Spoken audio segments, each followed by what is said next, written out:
Vamos lá, galera do canal Megamente, o último vídeo da sequência aí da parte de disposições gerais, né? No último vídeo a gente já estava falando a respeito do controle de militares submetidos a processos, né? Sejam eles administrativos ou criminais, e fechamos com a parte de procedimentos. Nessa seção 3 aí a gente vai falar dos efeitos na carreira e vamos finalizar esse conteúdo inteiro aí que a gente conhece na bibliografia, nos nossos estudos, como disposições gerais. Então, no próximo encontro a gente já vai entrar em deserção. Se você está sem tempo ou tem pouco tempo, já vou adiantando, esse vídeo não vai ser um vídeo de 5 minutos não, ele vai demorar um pouquinho mais, tá? Então vamos lá. Dos efeitos da carreira a gente vai iniciar com a promoção. Então vamos lá, quanto à promoção, tem esses itens, mas esses itens dizem respeito a aqueles militares que não poderão concorrer a qualquer quadro de acesso ou lista de escolha. Então vamos lá, quem é essa galera que não tem direito a nada, né? Não tem direito a nada, não vai ser promovido, né? É aquele militar que foi denunciado em processo criminal, seja ele como militar, é claro, enquanto não transitar em julgamento a sentença. O que é transitado e julgado? Já aconteceu tudo que tinha que acontecer, não cabe mais recurso, acabou. Já foi dado o veredito final. Então, enquanto não for dado o veredito final, esse camarada não vai ser promovido, não. Também não vai ser promovido aquele que foi submetido a conselho de justificação, instaurado ex officio, ou aquele que for condenado. Isso vai ocorrer enquanto durar o cumprimento da pena, inclusive no caso de suspensão condicional da pena. Então, o camarada está condenado, ele está cumprindo pena, ele não vai estar preso lá em formatura no dia do marinheiro para receber a promoção. Não. Esse camarada, se ele estiver preso por justiça, no dia da promoção da turma dele, ele vai ficar chupando o dedo. E inclusive, mesmo que ele esteja em liberdade condicional, ele também não vai ser promovido não, ainda está cumprindo pena.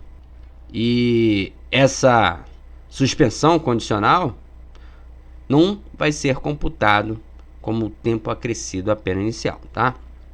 E além disso entra aquele pessoal que foi condenado à suspensão do exercício do posto, cargo, graduação, que a gente falou nos 4 últimos vídeos anteriores. Isso é previsto no CPM e isso vai acontecer enquanto essa sentença estiver em execução. Enquanto não terminar esse prazo de suspensão, não vai ser promovido. Também não vai ser promovido o camarada que foi dado como desertor e também aquele negócio, o cara está preso preventivamente ou em flagrante delito ou enquanto a prisão não for revogada. O preso preventivamente em virtude do IPM também não vai ser promovido. Não poderá constar no quadro de acesso a praça, agora especificamente das praças, né? Porque o anterior a gente estava falando de oficial, mas não muda muita coisa não, tá? Praça, quando for praça, se preso preventivamente ou em flagrante delito, igualzinho ao oficial, enquanto não for revogado. Aí esse aqui é só do praça, tá? Estiver sob júdice por recebimento de denúncia, enquanto a sentença final não houver transitado e em julgado.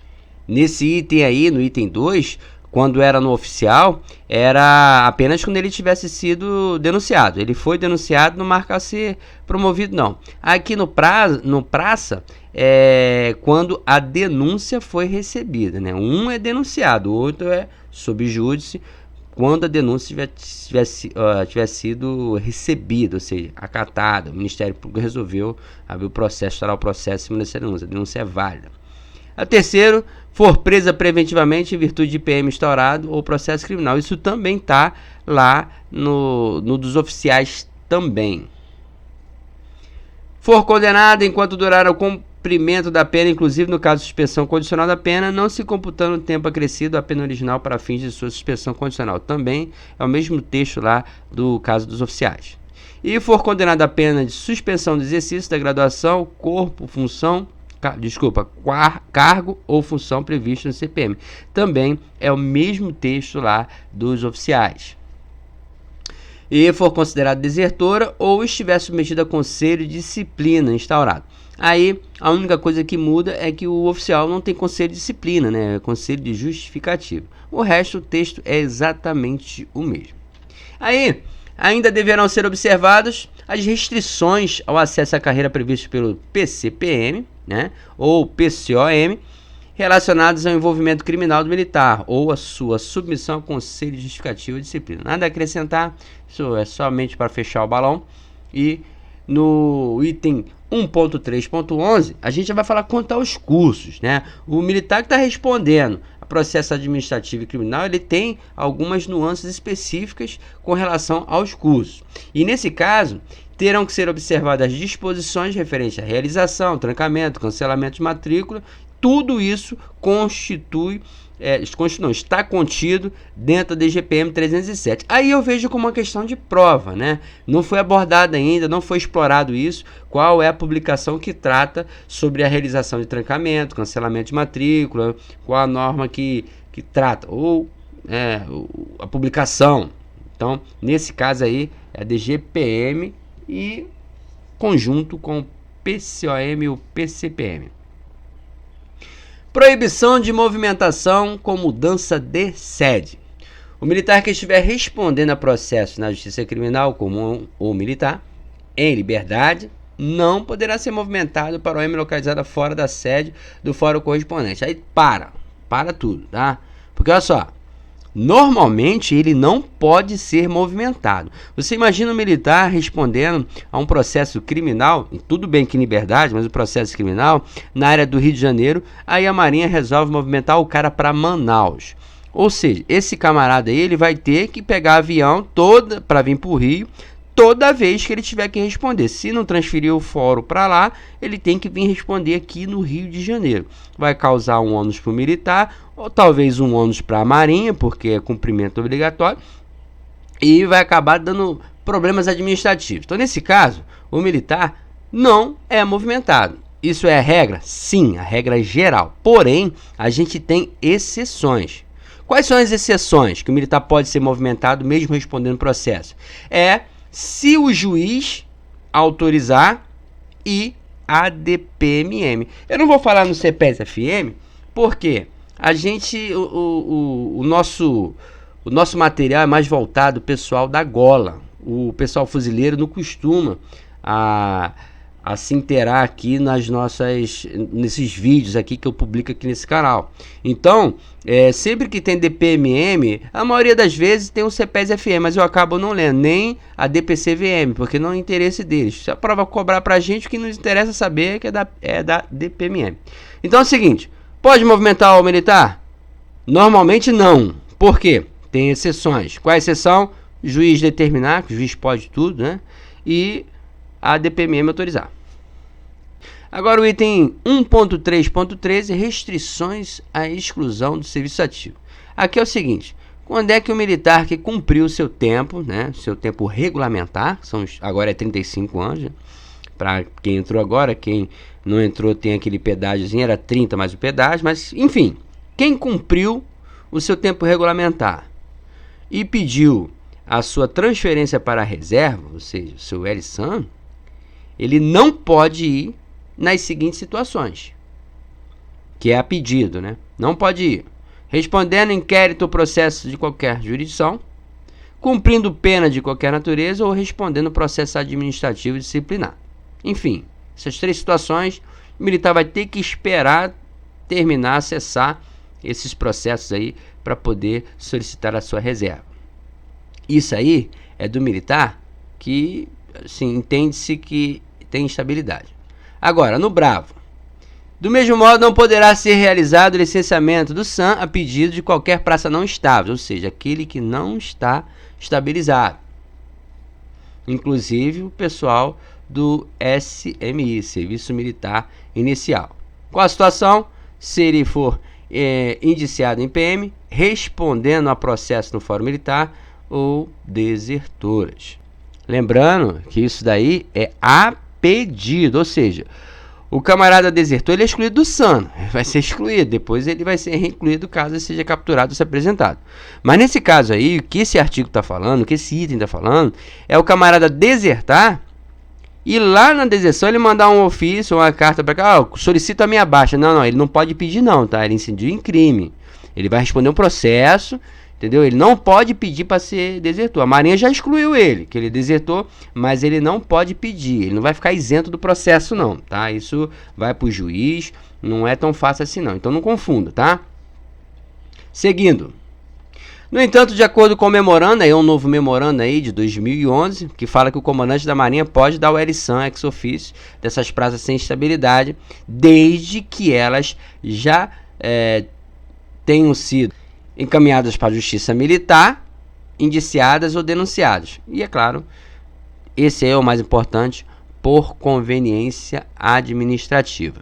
E mais na frente vai ter uma alteração nesse memorando que vai permitir que ele seja dado o L-SAN desde que ele já tenha cumprido o seu serviço militar inicial. Que é o que diz aí essa tela aí, ó. No caso específico dos desertores não estáveis, né, que não tem estabilidade, até que ocorra a alteração do memorando 7 de 2011 do comandante da Marinha, o militar prestando serviço militar obrigatório, desde que tenha cumprido o seu tempo de serviço obrigatório, ou seja, aquele 1 aninho de serviço militar voluntário, que é o RM2, ou em prorrogação, engajamento. No caso, o RM2 pediu reengajamento. Se ele já cumpriu, então ele pode sim, se for processado pelo crime de deserção, ser licenciado do SAM após o recebimento da denúncia. A fim de que seja realizado o licenciamento, a OM, a qual estiver vinculado o militar, deverá expedir um ofício ao juiz auditor. Aí esse ofício tem que ter no mínimo 30 dias antes do término do tempo de serviço desse militar. Aí tem o termo aqui que manda lá para o Superior Tribunal Militar. A exclusão a bem da disciplina de praças com estabilidade assegurada condiciona-se à decisão do Conselho de Disciplina. Bom, na verdade, toda vez que você vai ser expulso, alguma coisa muito grave, vai para o Conselho de Disciplina. A expulsão, o ex officio, uma das vias é o Conselho de Disciplina. E no caso do oficial é o Conselho Justificativo, tá? No caso do militar com estabilidade. O oficial, para ser excluído por ex officio da Marinha, já vai ter perdido o posto e a patente. Só que o seguinte, o interessante daí é que quem faz isso é o Superior Tribunal Militar, ou seja, é uma decisão do Superior Tribunal Militar a exclusão do oficial ex officio da Marinha. Isso vai acontecer depois que ele for declarado indigno para o oficialato ou incompatível. É previsto aí na própria Constituição Federal e no Estatuto dos Militares. Contagem do tempo de serviço. Agora a gente vai ver o que não computa para nada, ou seja, que não conta para nada, exceto para a cota compulsória. O que é cota compulsória? É quando o militar que não cumpriu seu tempo regulamentar quer ir embora. Vai embora. Por exemplo, antigamente eram 30 anos, mas o cara poderia ir pela cota compulsória com 29, com 28, com 27, com 15, com 10, com 5, desde que a Marinha abrisse esse leque, né? Hoje são 35 anos. Se o camarada quiser ir embora com 29, pode acontecer da Marinha, ó, eu quero enxugar o quadro, vou mandar alguns militares embora pela cota compulsória, para diminuir o efetivo ativo da Marinha. Então ela pode abrir uma cota compulsória, olha, somente para os primeiros sargentos com mais de tantos anos de Marinha abriu cota compulsória, aí o camarada vai e ainda recebe o PG integral, né? Enfim, isso é previsto no Estatuto dos Militares. Agora, quando a contagem do tempo de serviço não é computada, aí eu excluo, tá? Para compulsória computa sim, tá? Exceto para compulsória, quando não é computado. Alfa, decorrido em cumprimento da pena de suspensão de exercício de posto-graduação, cargo ou função por sentença transitada em julgado. Então, aquele tempo que o cara ficou suspenso não conta como tempo de Marinha. O camarada que cumpriu 1 ano, por exemplo, de suspensão do cargo ou serviço, ele vai ter que ficar seus 31 anos para pagar esse tempo que ele ficou fora, a não ser que seja cota compulsória. Ainda não será computado prefeito nenhum, né? O tempo decorrido em cumprimento de pena privativa de liberdade por sentença transitada e julgada, desde que não tenha sido concedida suspensão condicional da pena, quando então o tempo correspondente ao período de pena será computado apenas para o fim da inclusão em cota compulsória e o que deles exceder para todos os efeitos, caso as condições estipuladas na sentença não impeçam. Aí é o seguinte, O camarada cumpriu pena. Esse tempo da pena, ele ainda vai ter que acrescentar o tempo de marinha dele. E também não é computado, aí no item char, o tempo que o camarada ficou como desertor. Você imagina aí, o camarada se apresentou na marinha, cumpriu 5 anos, desertou. Não, cumpriu 10 anos, estabilizou, aí ele entrou na situação de desertor. Quando ele completasse 30 anos, ele se apresentava. Opa, ó, vim me apresentar aqui. Ih, foi sem querer. Agora tô indo pra reserva. Não, conta não, ele vai ter que cumprir os outros 20 anos, tá? Vai ser velha guarda cumprindo tempo de marinha. O militar que deixar de ser promovido em virtude de ter sido enquadrado nas sublinhas 1, 2, 4, 7 da linha alfa do inciso 1.3.10 ou subalíneas... Calma, gente. Isso aí eu vou mostrar na próxima tela, tá? Só pra você saber. Lá no item 1.3.10 tem todas aquelas faxinas que o camarada poderia ficar agregado, né? E quem tiver dúvida, novamente, aquele item 1.3.10 disponível lá no vídeo 004 dessa sequência. Então tá. Esse pessoal aí que ficou agregado, ele será ressarcido dos direitos inerentes à antiguidade quando for impronunciado ou absolvido. Impronunciado significa ele se safou. Ele não é mais réu, ele não é mais culpado, ele não está respondendo mais nada, tá? Aí tem a lei e o decreto que estipula isso aí. Agora vamos ver que itens são esses. Bom, lá no 1.3.10, o item alfa, que era 1, 2, 4 e 7, diz o seguinte: quando ele for denunciado em processo criminal comum militar enquanto não transitar em julgado a sentença, submetido a conselho de justificação, preso preventivamente em flagrante delito e preso preventivamente em virtude de PM estourado. Isso aqui era no caso do oficial, né? O 1.3.10 alfa era o oficial. Agora é o praça. For preso preventivamente em flagrante delito enquanto a prisão não for revogada, estiver sob júdice, for preso preventivamente ou for considerada desertura. Só uma pequena correção, eu falei que estava no vídeo 004, mas não é o 004 não, acho que é o vídeo posterior, tá? E seguindo, ainda sobre os efeitos da carreira, item 1.3.16, concomitância entre inquérito e processo penal, comum ou militar, e procedimento administrativo para apuração de contravenção disciplinar. No caso da instauração de inquérito policial, processo penal, tanto militar quanto comum, não obsta. O que não obsta? Ou seja, ele não impede, tá? Não impede a submissão do militar ao procedimento administrativo para apuração de contravenção disciplinar apurada e caracterizada nos respectivos autos, bem como não enseja o sobrestamento da aplicação de sanção disciplinar. Olha só. Se o camarada estiver respondendo a inquérito lá fora, isso não impede dele ser punido internamente, não. Tá? Claro que vai ter que levar em consideração o princípio da independência das instâncias penal e administrativa. Agora essa linha brava aí, ela é um pouquinho complicada. Então o que eu vou fazer para elucidar melhor? Eu vou ler completamente e depois eu vou contar uma historinha para a gente conseguir compreender a leitura na prática. Então vamos lá. Bravo. Na hipótese de conduta configurar ao mesmo tempo crime militar e contravenção disciplinar, não haverá procedimento administrativo para apuração de contravenção disciplinar, salvo se na hipótese de arquivamento ou absolvição em sede de inquérito policial / processo militar ou comum ficar constatada a existência de falta residual por parte do militar que não tenha sido absolvido por inexistência do fato ou por negativa de autoria pelo mesmo. Então vamos lá. Vamos supor que um sargento e um cabo, a historinha, né? Um sargento e um cabo saíram no pulo. Só que quando eles saíram no pulo, eles levaram um gato. Levaram 10 quilos de carne dentro da bolsa. Quando chegou lá no portão da base, o oficial de serviço mandou revistar a bolsa dos militares. Aí o militar estava com aquela carne. Automaticamente foram responder o processo por furto, né? Roubaram carne, então os dois foram responder processo. Então, aí é crime e contravenção, né?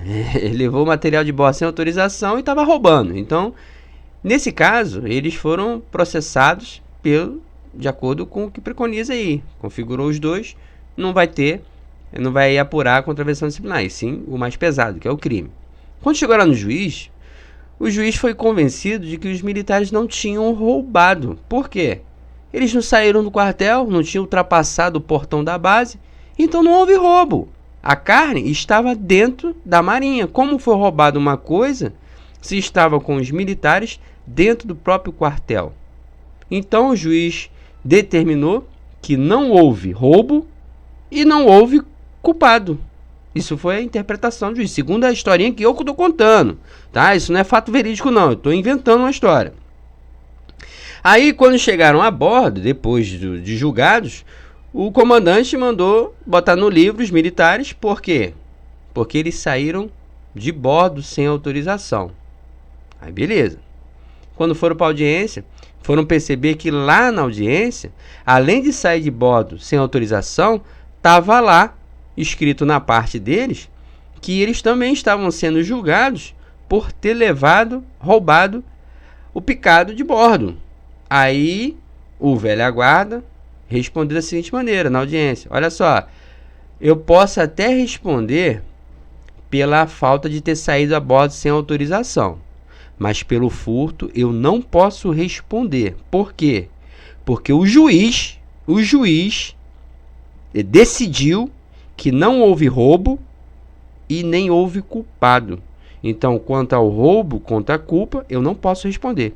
Só posso responder na falta residual que não diz respeito ao roubo ou furto. Ou seja, ele só vai ser julgado dentro do RDM pela falta de ter saído de bordo sem autorização. Não pode haver menção quanto ao furto e ao roubo. É isso que diz esse item bravo. Então eu vou ler novamente, agora a gente vai conseguir entender melhor, né? Então vamos lá.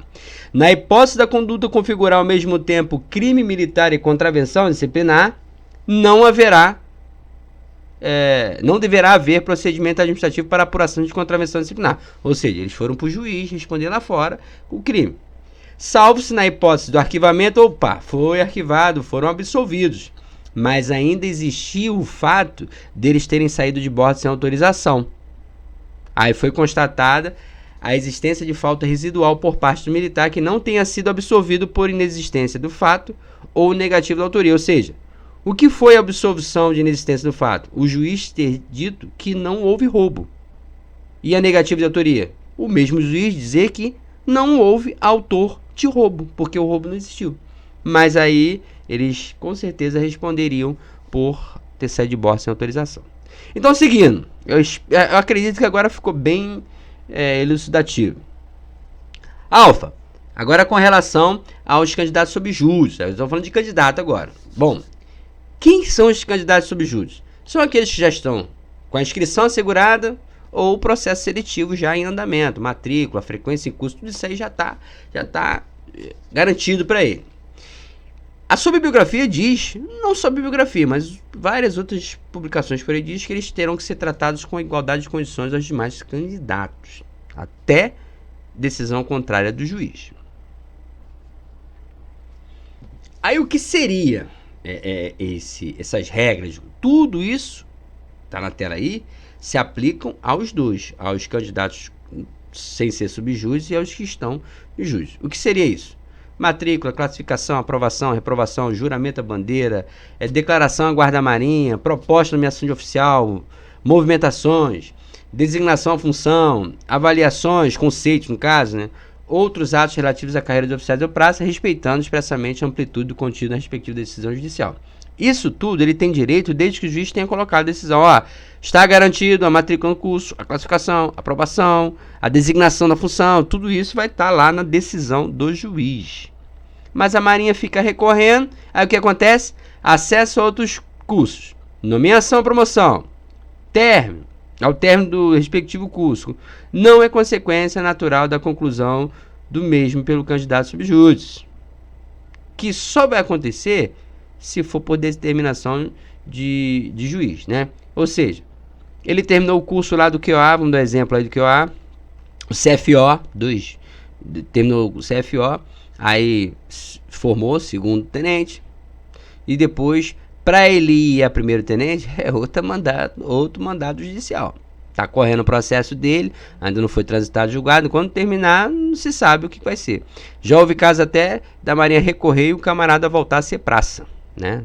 Já de ser segundo tenente, voltou de novo a ser segundo sargento. Aí recorreu, voltou segundo tenente. Depois a Marinha recorreu, segundo sargento de novo. Isso aí, de fato, pode acontecer. Continuando.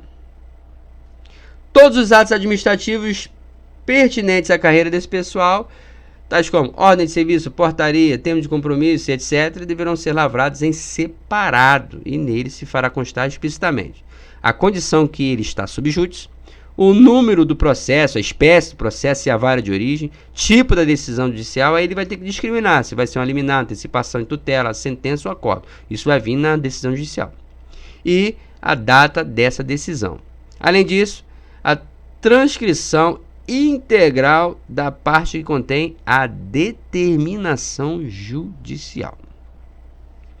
E em formaturas ou solenidades não se fará referência da condição sob júdice, porque aí a gente incide no constrangimento legal, né? Imagina o camarada em formatura, eu falo Joaquim da Silva Xavier, candidato aprovado, índice aprovado de acordo com decisão judicial. Pô, quer dizer, todo mundo na formatura vai saber que o cara tá por ordem, força de justiça, né? Ou seja, é um constrangimento, não porque ele foi aprovado, mas força de justiça. Então, não marca fazer isso. Não marca em formatura, em cerimônia festivas, não marca fazer isso em lugar nenhum. Só vai estar escrito lá nos processos dele que ele é sob júdice. Em face das especificidades, aí eu já vou resumir para você. Bom, o camarada chegou na metade do curso, lá no CFO já está na metade, chega o camarada para força judicial.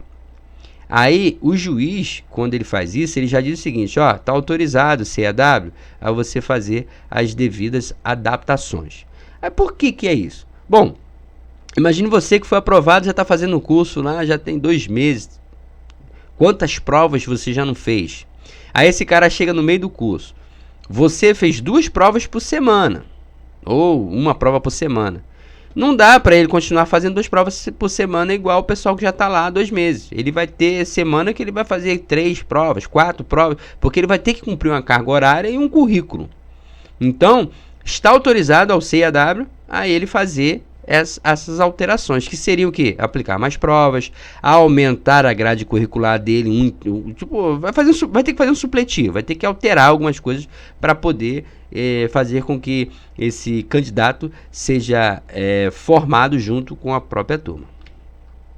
E essas alterações vão ter que ser informadas ao diretor de ensino da Marinha e à DPMM, quer dizer, correção, ratificadas pelo diretor de ensino e informada a DPMM, para fim de controle de carreira. No caso do fuzileiro naval, isso vai ficar a cargo lá do CGC-FN e controlado e ratificado pelo CPES-FN. Quanto ao adicional de habilitação, bom, fez o curso, foi concluído, no sistema de ensino da Marinha, no sistema de ensino naval, ele faz jus a esse adicional de habilitação. Mas, caso ele não faça, a OM que o militar está servindo tem a obrigação de informar a DESM. Para quê? Para que ela atualize a sua parcela de habilitação e que isso seja atualizado, caso ele não tenha direito, né? E agora, como já mostrei, era uma surpresa, mas enfim. Isso aí é uma foto, uma motivação. Esse é o objetivo, né? A partir dessa foto aí, bom, acredito que quem está assistindo o vídeo pretende fazer parte da tripulação dessa ilha, não como guarnição, mas como aluno, né? E a partir dessa foto a gente não trata mais de disposições gerais. Próximo vídeo, que é próximo da sequência, a gente já vai começar a entrar em sindicância. É isso aí, gente. Encerra aqui a parte de disposições gerais. Próximo, sindicância. Valeu. Atento ao próximo vídeo.